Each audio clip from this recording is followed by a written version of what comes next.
Hello guys, welcome back to my channel Vigyan science academy. So basically rotational डायनॅमिक्सचे आपण 9 lecture केलेले आहेत. हा आपला 10th लेक्चर आहे आणि सगळ्यात इम्पॉर्टंट किंवा आपण बोलू शकतो one of the important concept for your boards. जे पण तुमच्या आता बोर्डची परीक्षा असणार आहे, जे पण तुमची एक्झाम आहे, तर one of the important question हा आहे. कारण आतापर्यंतच्या प्रिव्हियस पेपरमध्ये 100% हा क्वेश्चन आलाय किंवा ह्याच्या रिलेटेड हा की पॅरलल एक्सिस थिअरम आहे. सिमिलर एक थिअरम आहे तो परपेंडिक्युलर एक्सिस थिअरम, जो की आपला नेक्स्ट टॉपिक आहे लेक्चर नंबर 11 चा. सो या दोन थिअरम पैकी एक थिअरम हा येतो म्हणजे येतो एक्झामला. ओके, किंवा ह्याच्यावरचे न्यूमेरिकल्स येऊ शकतात. सो आपण बघूया पॅरलल एक्सिस थिअरम हा काय आहे. पहिलं याचं आपण स्टेटमेंट बघूया. जसं की याचं स्टेटमेंट दिलेलं आहे, the movement of inertia I0 of an object about an axis is a sum of its moment of inertia IC about an axis parallel to a given axis and passing through the center of mass and the product of mass of the object and the square of distance between two axes. याचाच अर्थ काय, meaning काय ह्याचा. Suppose एक आपण rigid body consider करूया. Okay, एक आपण रिजिड बॉडी कन्सिडर केली. रिजिड बॉडीला ही एक एक्सिस ऑफ रोटेशन कन्सिडर करूया. हा सपोज याचा ओरिजिन आहे O. ओके, आणि ह्या बॉडीचा सेंटर ऑफ मास आपण इथे कन्सिडर करूया, ज्याला आपण नाव देऊया C. What is C? C हा पॉइंट आहे त्याचा सेंटर ऑफ मास. ओके, हे झाले दोन तुमचे एक्सिस ऑफ रोटेशन. आता आपण OC ला जॉईन केला. त्यानंतर इथे एक पार्टिकल कन्सिडर केलं मी D. ओके, पार्टिकलचं नाव काय दिलं आपण? D. आता O आणि D ला कनेक्ट केलं, C आणि D ला कनेक्ट केलं आणि इथून एक डॅश लाईन मारून घेतली. ठीक आहे. आता बरेचसे टीचर खूप कॉम्प्लिकेटेड वेने हा थिअरम शिकवतात, बट इन ऍक्च्युअल सेन्स खूप इझी थिअरम आहे. दोन स्टेप याच्यामध्ये लक्षात ठेवायचे. फर्स्ट काय, तुमचा पायथागोरस अप्लाय करायचा आहे. सेकंडली तुम्हाला मल्टिप्लिकेशन करायचं आहे. असं लिहून घ्यायचं थिअरम साईडलाच, की आपल्याला ह्याच्यामध्ये काय करायचं आहे ते. ओके, आता आपण स्टार्ट करूया. स्टार्ट करताना तुम्ही इनिशियली काय करणार, आपल्याला ट्रायंगल घ्यायचा आहे ODN. कोणता ट्रायंगल? ODN. Triangle ODN. ठीक आहे, ट्रायंगल ODN घेतला. ODN मध्ये जर आपण इथे बघितलं, जर पायथागोरस अप्लाय केला तर काय येतं ते आपण बघूया. पण त्याच्या अगोदर moment of inertia I. Okay, moment of inertia I ची डेफिनेशन काय येते? I is equal to summation of 0 to n mr square. आता जर आपण कन्सिडर केलं IC कोणता आहे? हा वाला. ओके, ह्याच्यापासून जो पार्टिकल आहे हा कुठे आहे? D पार्टिकल आहे. So integration of CD square. Okay, आपण ह्याला काय लिहू शकतो? I0 कुठे आहे तुमचा? हा वाला. Moment of inertia through origin O काय येणार? O to D, OD square. ठीक आहे, हे दोन पॉइंट तुमचे झाले, हे लिहून घ्या.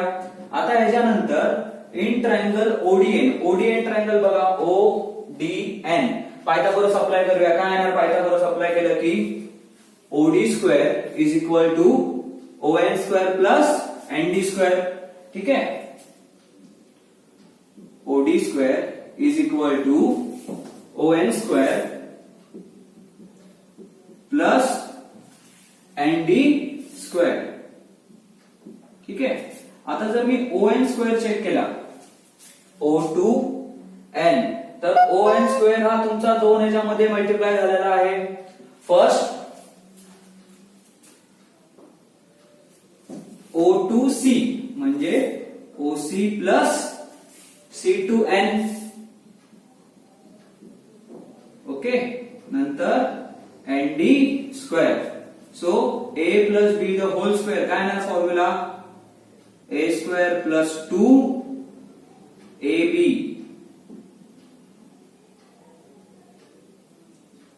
प्लस B स्क्वेअर म्हणजेच CN square plus ND square. Okay, आता आपण हा वाला टर्म बघूया, CN square plus ND square. जर आपण हा वाला ट्रायंगल कन्सिडर केला, कोणता? CND हा इथे थोडासा काढून घेतो, CND. तर ह्याच्यामध्ये CN square plus ND square काय येणार आहे, OD square. So OC square plus 2OC CN plus OD square. समजलं OD स्क्वेअर कुठून आला, CN square plus ND square. बघा CN square plus ND square काय येणार तुमचा CD स्क्वेअर. ठीक आहे, OD ने CD square.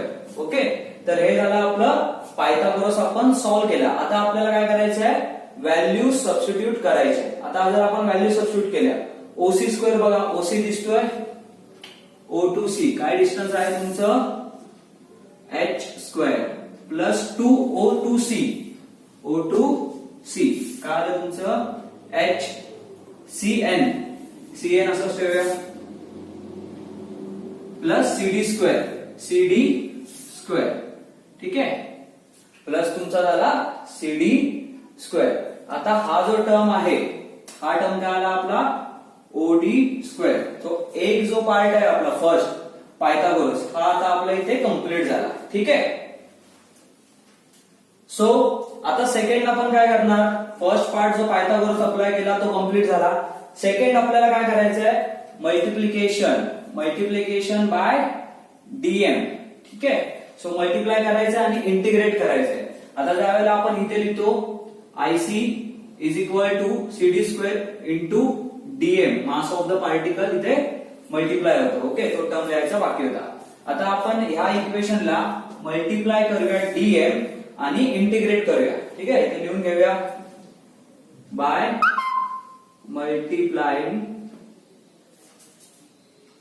DM and integrating. ठीक आहे, आता मल्टिप्लाय केलं आणि इंटिग्रेशन केलं तर काय येणार answer, integration of OD square DM is equal to H square, integration of H square DM plus 2 integration of H CN into DM plus integration of CD square into DM. काय केलं इथे मी, काहीच नाही. हा जो टर्म आहे ह्याला फक्त इंटिग्रेशनचं साइन दिलं सगळीकडे आणि मल्टिप्लाय केलं DM ने. ठीक आहे, आता integration of OD square DM बघा, OD स्क्वेअर DM काय येतं इकडे I0. ओके, सो इथे आपण याचा आन्सर लिहून घेऊया, I0 इज इक्वल टू, आता हा जो H स्क्वेअर आहे, हाईट आहे, इथे जर बघितलं तर H स्क्वेअर तुमचा कॉन्स्टंट आहे. सो कॉन्स्टंट आहे तर तो इंटिग्रेशनच्या बाहेर येणार. ब्रॅकेटमध्ये इंटिग्रेशनच्या साइनच्या आतमध्ये काय उरलं DM. तसंच H कॉन्स्टंट आहे, सो बाहेर आला इंटिग्रेशनच्या आतमध्ये काय उरलं CN into DM plus CD square DM बघा IC. Okay, so CD square DM च्या इथे मी काय लिहू शकतो IC. करेक्ट. सो आता आपलं हे इक्वेशन झालेलं आहे. I0 is equal to H square DM 2 plus 2H इंटिग्रेशनच्या आतमध्ये CN dot DM plus IC. Okay, त्याला आता आपण सिम्प्लिफाईड वे मध्ये लिहून घेऊया. काय येणार, I0 equal to H square, तसाच DM जे आहे DM चं इंटिग्रेशन काय येणार, जसं की इथे दिलं आहे, integration of dx is equal to x. So integration of DM is equal to capital M. म्हणजे मी लिहू शकतो H square capital M. Capital M is what, mass of a whole body. ठीक आहे, plus 2H integration of CN dot DM काय येणार 0, कारण इंटिग्रेशनचा रूलच तसा आहे. फॉर एक्झाम्पल इथे मी तुम्हाला लिहून दाखवलंय, इफ V डॉट dx जर असं असेल तर इंटिग्रेशनचा आन्सर काय तर 0. जर तुमचा V असेल हा कॉन्स्टंट नसेल तर. ओके, कॉन्स्टंट नसला पाहिजे. Okay, so CN dot DM is equal to 0 आणि IC. सो इथे काय येणार 0 प्लस IC.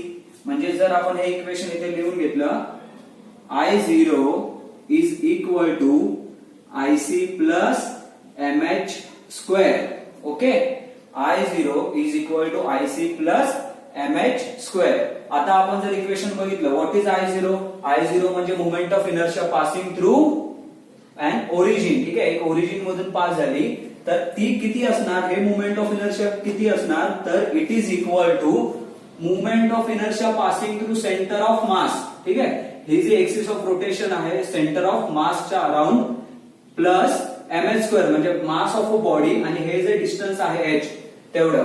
ओके, सो हा जो क्वेश्चन आहे हा तुम्हाला एक्झामला 3 मार्क्स साठी क्वेश्चन येतो. बेसिकली एक तर क्वेश्चन पॅरलल एक्सिस येऊ शकतो और परपेंडिक्युलर एक्सिस आपण नेक्स्ट लेक्चर मध्ये बघायचं आहे. सो पॅरलल एक्सिस हे इतकं इझी आहे. आता मी जे पण बोलत होतो हे सर्व थिअरी मध्ये तुम्हाला इथे लिहून घ्यायचं आहे. ओके, तुम्हाला नोट्स डिस्क्रिप्शन मध्ये मी दिलेले आहे तर तुम्ही ते पण चेकआउट करू शकता. तर हे पूर्ण असं एक कॉन्सेप्ट आहे जो की तुम्हाला 3 मार्क्सचा कॉन्सेप्ट एक्झाम साठी येऊ शकतो. सो बेसिकली खूप मनापासून एकदा दोनदा तीनदा ट्राय करा. Writing practice is must. Writing practice जेवढा करा तितक्यात हे तुम्हाला येईल. So all the best guys. खूप इझी पद्धतीने शिकवायचा ट्राय केलाय. तरी काही डाऊट असेल तर तुम्ही कमेंट करू शकता.